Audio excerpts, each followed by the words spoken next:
Hey everyone, sorting out an ugly button like this, you're going to need this part and obviously a number 5 Allen key.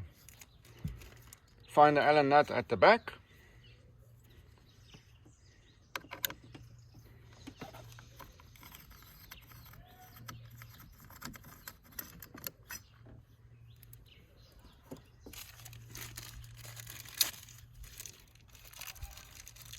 Loosen the Allen bolt, take it out, lightly lift,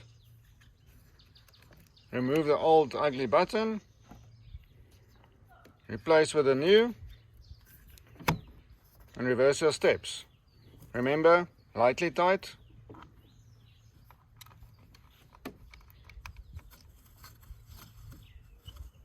And there you go. Do this regularly for a nice looking scheme.